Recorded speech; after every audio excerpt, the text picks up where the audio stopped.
ए बाबू बाबू कुछ खाए के तो भूख लगल बा।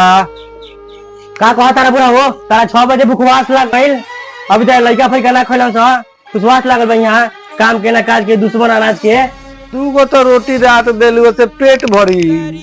पेट भर जा भीख मांग के खा बता हमर तोहरे खातिर कमाता।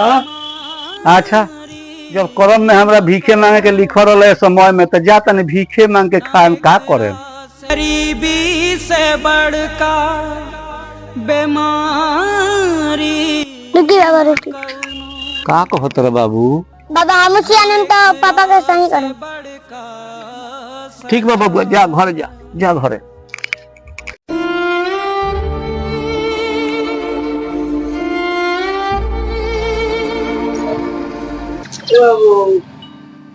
रुपया तो बड़ी जो भूख लागल बा। का हो तार बेटा तो 3 लाख रुपया महीना के कमाता तो तारी दुर्दशा बा भीख मांग के खाता रहो। अच्छा ला सुना धर जा खा लियो।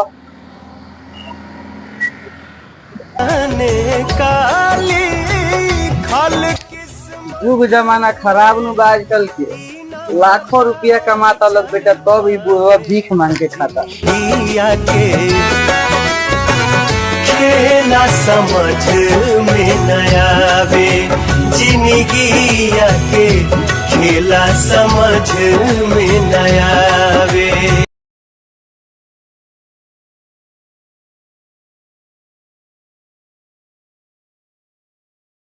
तर्केश्वर भाई का हो रे भाई हेलो क्या कहा तारा बोला?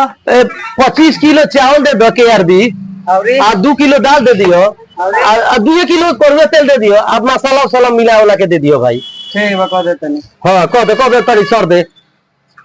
सुनो भाई तनी 2 किलो घी दे दे यार। तो भोरे पड़ गई ऐसे कि दाल में नहीं डाला तो घोटाते नहीं मर दे। क्या कहलो हो घी दे दी हो। साले बाप के नाम साग पाता बेटा के नाम परोल खा। अभी नु बाप सार तोर भीख मांग के खाते रहे रे पैसा लेके गइला दुकान से। यार भीख मांगा लो घी से घोटाता तारा लोगिन के।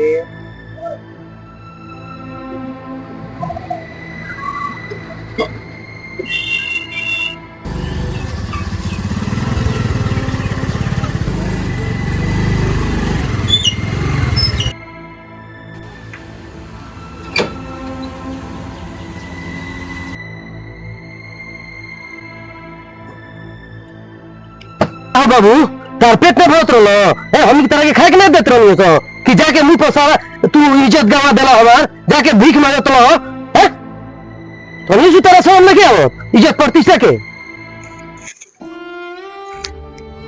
तो का करी जब तार खाए के ना देबो तो भीख मांग के ना खाम तो का मुई। ये तो बुढ़वा यही लग बल्ला जूता खाए खाती बेचारे बुरा भाई। अरे भोसरी बाबू के खाए के देले हो एक तो हार आए बेरा मोर के जो बाबू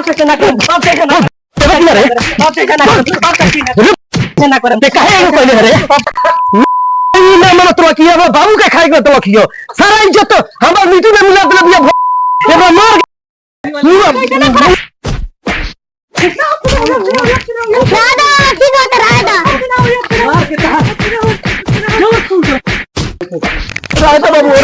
राधा बाबू छोड़ दे जाए अरे जाए ना राधा हम ना करी छोड़ जो बाबू घर में जो घर में जो घर में जो एक बाद ना देलू हमरा बाबू के खाए के तो मार के ता जान छटका दे। चल आवे ना बैठ आ तू बाबू तू तो हमर सब मोर पैसा ले चलो बैठ आओ बैठ खेला समझ में नया वे जिंदगी के खेला समझ में नया वे।